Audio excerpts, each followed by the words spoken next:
பங்குச்சந்தையில் நடந்த சில விஷயங்களை விரைவாக பார்க்கலாம். முக்கியமான தகவல், நான் செபி ரெஜிஸ்டர்ட் அட்வைசர் கிடையாது. நம்ம சேனல்ல இருந்து எப்போதுமே ஸ்டாக் ரெக்கமெண்டேஷன்ஸ் கிடையாது.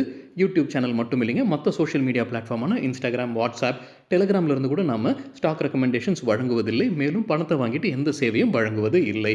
பல போலியான குரூப் இயங்கிட்டு இருக்கு. தயவு செய்து ஜாகிரதையாக இருங்க. இந்த வீடியோவில் காட்டக்கூடிய அனைத்து கம்பெனிகளும் வெறும் இன்ஃபர்மேஷனல் பர்பஸ்க்காக மட்டுமே முதலீடு செய்யுங்கன்னு சொல்கிற வீடியோ கிடையாது. எந்த ஒரு முதலீட்லையும் ரிஸ்க் இருக்கும். ரிஸ்க் புரியாமல் இன்வெஸ்ட் செய்யாதீங்க. ரிஸ்க் புரியலைன்னா தயவு செய்து இன்வெஸ்ட்மெண்ட்டை தவிர்த்துருங்க. நம்ம ருபி டிரைவர் சேனலை ஆதரிக்கிற அனைத்து நல்ல உள்ளங்களுக்கும் நன்றி. கல்பாத்திர குறித்து என்டிடிவி ப்ராஃபிட்லேருந்து கிடைத்த ஒரு தகவல், 1 இயர் லாக்இன்ல இருக்கக்கூடிய ஷேர்ஸ் வெளியே வருதுங்க. கிட்டத்தட்ட 1.5 கோடி ஈக்விட்டி ஷேர்ஸ் லாக்இன்லேருந்து வெளியே வருது. அது அவங்களுடைய ஒட்டுமொத்த ஈக்விட்டி ஷேர்ஸில் 7%.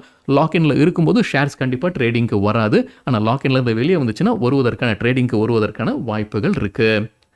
கேபிஐடி டெக்னாலஜிஸ் இன்னைக்கு இன்ட்ராடேல 10% விழுந்தது. லோவர் சர்க்கியூட்டை எட்டியது. கம்பெனி தரப்புல வந்து ஒரு அப்டேட் கொடுத்துருக்காங்க. உங்களுடைய Q1 பர்ஃபார்மன்ஸ் எதிர்பார்த்த அளவுக்கு இருக்காதுன்னு அவங்க முன்ஜாமீன் ஏற்கனவே போட்டு வச்சிருக்காங்க. கம்பெனியுடைய மேனேஜ்மெண்ட் அவங்க எதிர்பார்க்கக்கூடிய dollar revenue year on year 1% குறையும்னு சொல்லியிருக்காங்க. அதற்கு முக்கிய காரணம் குறிப்பாக அவங்களுடைய யூரோப்பியன் கஸ்டமர்ஸ் செலவு செய்யறதை குறைச்சிருக்காங்க.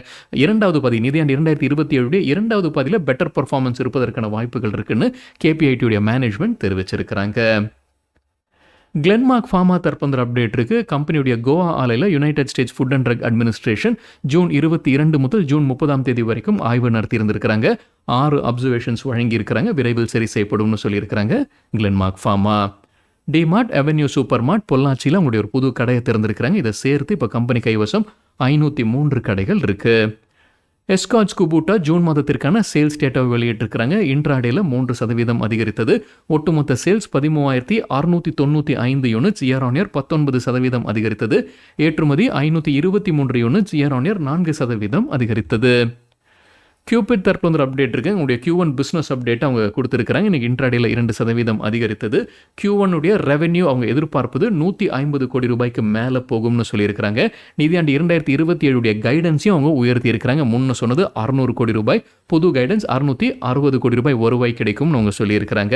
அவங்களுடைய பலாவா மேனுஃபேக்சரிங் ஆலைகளுடைய ஆப்ரேஷன்ஸ் அடுத்த குவார்டர் துவங்க இருப்பதாக சொல்லியிருக்கிறாங்க. இந்த பலாவான்ற இடம் எங்கே இருக்குன்றது அவங்க சொல்லிங்க. தேடி பார்க்கும்போது மும்பைன்னு நினைக்கிறேன். இன்னொரு முறை அதை சரி பார்க்க வேண்டும். பாரஸ் டிஃபென்ஸ் தரப்புல வந்து ஒரு அப்டேட் இருக்குது. யூஎஸ் நிறுவனமான டேண்டம் டிஃபென்ஸுடன் ஒரு பார்ட்னர்ஷிப்பில் வராங்க. டேண்டம் டிஃபென்ஸ் அப்படின்றது இந்த பவரஸ் அப்படின்ற கம்பெனியுடைய மற்றொரு நிறுவனம். ஸோ பவரஸ்ன்ற நிறுவனம் யூஎஸ்சில் இருக்கக்கூடிய நிறுவனம். அவங்க வந்து லைசன்ஸ் வழங்குறாங்க பாரஸ் டிஃபென்ஸ்க்கு. அவங்களுடைய டெக்னாலஜி அவங்க ட்ரான்ஸ்ஃபர் பண்ணுறாங்க. அந்த டெக்னாலஜியை பயன்படுத்தி இந்தியாவில் சில ப்ராடக்ட்ஸை பாரஸ் டிஃபென்ஸ் உற்பத்தி செய்ய இருக்கிறாங்க. குறிப்பிட்ட அவங்க சொல்லிக்கக்கூடிய அந்த ப்ராடக்ட் வந்து கார்டியன் 1 கவுண்டர் ட்ரோன் இன்டர்செப்டர் டெக்னாலஜியை பயன்படுத்தி தான் அந்த ப்ராடக்ட்டை அவங்க உற்பத்தி செய்ய இருக்கிறாங்க இந்தியாவில். இபேக் டியூரபிள் இன்னைக்கு இன்ட்ராடேல 5% அதிகரித்தது. ஆந்திர பிரதேஷ் அரசு கிட்ட அவங்களுக்கு அனுமதி கிடைச்சிருக்கு. மானியம் கிடைக்க இருக்குங்க. அவங்களுக்கு 314 கோடி ரூபாய் முதலீடு செய்கிறாங்க. அதற்கான மானியத்திற்கான அனுமதி இப்போ ஆந்திர பிரதேஷ் அரசு வழங்கியிருக்கிறாங்கன்ற தகவல் வெளியிட்டிருக்கிறாங்க. இன்னைக்கு இன்ட்ராடேல 5% அதிகரித்தது. ஜேகே பேப்பர் தரப்பு வந்து அப்டேட் இருக்கு. பல்ப் உற்பத்தியுடைய புது ஆலையோட கமர்ஷியல் ப்ரொடக்ஷன்ஸ் அவங்க துவங்கி இருக்கிறாங்க. எந்த இடத்துலன்றது அவங்க தெளிவுபடுத்தலைங்க. பல்ப் உற்பத்தியுடைய கெப்பாசிட்டி இப்போ அதிகரிச்சிருக்குன்னு சொல்லியிருக்கிறாங்க ஜேகே பேப்பர். ரெயில்டெல் நிறுவனம் தரப்பு வந்து அப்டேட் இருக்கு. மகாநதி கோல்ஃபீல்ட்ஸ் கிட்ட இருந்து 107.6 கோடி ரூபாய்க்கான கான்ட்ராக்ட் கிடைச்சிருக்கு. ராணி மெட்ராஸ் தரப்பு வந்து அப்டேட் இருக்கு. ஹிந்துஸ்தான் கம்போசிட் லிமிடெடுடைய ஃப்ரிக்ஷன் பிஸ்னஸ் அவங்க வாங்குறாங்க 370 கோடி ரூபாய்க்கு. இன்னைக்கு ராணி மெட்ராஸ் இன்ட்ராடேல 6% அதிகரித்தது. வேற ஏதாவது செய்தி இருக்கான்றது தெரியலைங்க. அதே போல ஹிந்துஸ்தான் காம்போசிட் லிமிடெட் அதுவும் லிஸ்டட் கம்பெனி தான். அதுவும் இன்னைக்கு நல்லா பர்ஃபார்ம் பண்ணியிருக்காங்க. இன்ட்ராடேல 17% அதிகரித்தது. வேற ஏதாவது செய்தி ஹிந்துஸ்தான் காம்போசிட்ஸ் கிட்ட இருந்து இருக்கான்றது தெரியல. நியூஜென் சாஃப்ட்வேர் டெக்னாலஜிஸ் இன்னைக்கு இன்ட்ராடேல 4% அதிகரித்தது. கம்பெனிக்கு குவைத்திலிருந்து ஒரு கான்ட்ராக்ட் கிடைச்சிருக்கு. கஸ்டமருடைய பேர் அவங்க வெளியிடல. 5 ஆண்டிற்கான கான்ட்ராக்ட், கிட்டத்தட்ட 27 கோடி ரூபாய்க்கான கான்ட்ராக்ட்னு சொல்லியிருக்கிறாங்க Newgen software technologies. GNG electronics குறித்து என்டிடிவி ப்ராஃபிட்லேருந்து கிடைத்த ஒரு தகவல், கம்பெனியுடைய டைரக்டர் அஜய் பஞ்சோலி ஷேர்ஸ் வாங்கியிருக்கிறாங்க ஓப்பன் மார்க்கெட்டில். அவங்க வைத்திருந்த ஸ்டேக் இதற்கு முன்னாடி 0.19%, இப்போ 0.22% உயர்த்தி இருக்கிறாங்க. பிரஸ்டீஜ் எஸ்டேட்ஸ் தரப்புல வந்து அப்டேட் இருக்கு. மும்பையில் ஒரு ப்ராஜெக்டுடைய ஃபேஸ் 2 அவங்க லான்ச் பண்ணியிருக்கிறாங்க. பிரஸ்டீஜ் ஃபாரஸ்ட் ஹில்ஸ் ப்ராஜெக்டுடைய ஃபேஸ் 2.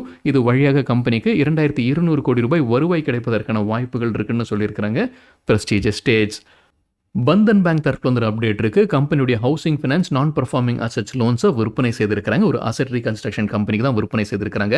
ஒட்டுமொத்த மதிப்பு அந்த லோன்ஸ் உடையது 291 கோடி ரூபாய். அவங்க விற்பனை செய்திருப்பது அதோடைய மதிப்பு 119 கோடி ரூபாய்க்கு அவங்க விற்பனை செய்திருக்கிறாங்க. கிட்டத்தட்ட 41% ரிகவரியை பார்த்துருக்கிறாங்க. SML மஹிந்திரா ஜூன் மாதத்திற்கான ஆட்டோ சேல்ஸ் வெளியிட்டிருக்கிறாங்க. ஒட்டுமொத்த sales 1930 units, year on year 3% அதிகரித்தது. இதில் பேசஞ்சர் வெஹிக்கிள் சேல்ஸ் மட்டும் 1575 யூனிட்ஸ், இயர் ஆன் இயர் 13% அதிகரித்தது. அதானி போர்ட்ஸ் குறித்து மோதிலால் ஓஸ்வால் என்ன சொல்லியிருக்காங்க, தொடர்ந்து பை ரெக்கமெண்டேஷன் கொடுத்துருக்காங்க. முந்தா நேற்று நம்ம ஒரு செய்தி பார்த்துருந்தோங்க. அதானி போர்ட்ஸ் ஒரு பார்ட்னர்ஷிப்பில் வராங்க, MSC குரூப்புடன் ஒரு பார்ட்னர்ஷிப்பில் வராங்க. அவங்களுடைய விழிஞ்சியம் இன்டர்நேஷனல் சீ போர்ட் ப்ராஜெக்ட்டில் 49% ஸ்டேக்கை இந்த MSC குரூப் வாங்குறாங்க. $1.4 பில்லியன் டிரான்சாக்ஷன்ற செய்தி பார்த்துருந்தோம். அது மோதிலால் ஓஸ்வால் பாசிட்டிவாக பார்க்குறாங்க. அதானி போர்ட்ஸ்க்கு பை ரேட்டிங் தொடர்ந்து கொடுக்குறாங்க. எதிர்பார்க்குற டார்கெட் $2050. இப்போ 1845 பக்கத்தில் ட்ரேட் ஆகிட்டு இருக்கு அதானி போர்ட்ஸ். ஓலா எலக்ட்ரிக் இன்னைக்கு நல்லா பர்ஃபார்ம் பண்ணியிருக்காங்க. இன்ட்ராடேல 5% அதிகரித்தது. இன்ட்ராடேனா நம்ம 11 மணி அளவில் எடுக்கப்பட்ட டேட்டா. கம்பெனி ஜூன் மாதத்திற்கான சேல்ஸும் Q1க்கான சேல்ஸ் டேட்டாவும் வெளியிட்டிருக்காங்க.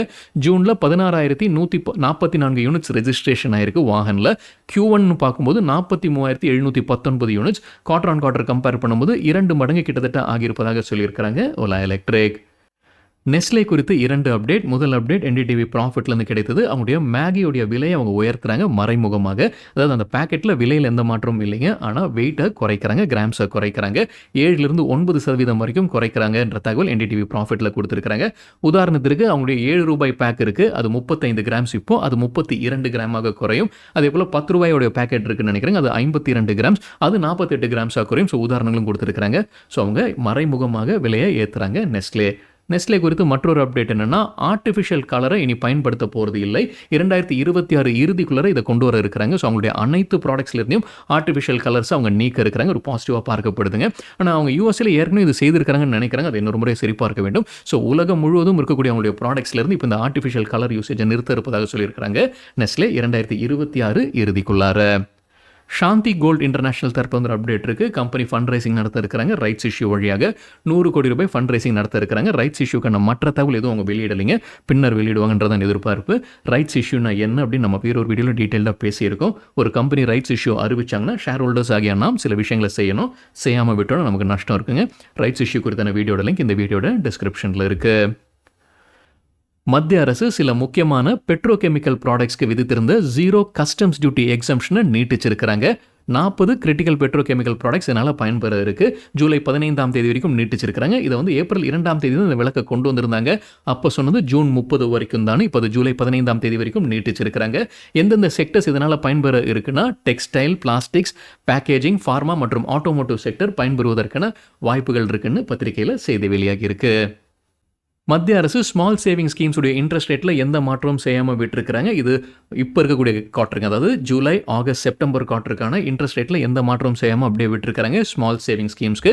அதன்படி பார்க்கும்போது சுகன்யா சமிருதி ஸ்கீமுக்கு ஏற்கனவே இருக்கக்கூடியது தொடர்ந்து 8.2%, 3 இயர் டேர்ம் டெபாசிட்ஸ்க்கு 7.1%, கிசான் விகாஸ் பத்ராக்கு 7.5% இன்ட்ரெஸ்ட், அதோடைய மெச்சூரிட்டி 115 மாதங்கள், பப்ளிக் ப்ராவிடென்ட் ஃபண்டுக்கு 7.1%, போஸ்ட் ஆஃபீஸ் சேவிங் ஸ்கீம்ஸ்க்கு 4%, நேஷனல் சேவிங் சர்டிஃபிகேட் NSCக்கு 7.7%, மந்த்லி இன்கம் ஸ்கீமுக்கு 7.4%. சரிங்க, இதுதான் சில விஷயங்கள் என்னுடைய பார்வைக்கு எட்டியது. நன்றி, வணக்கம்.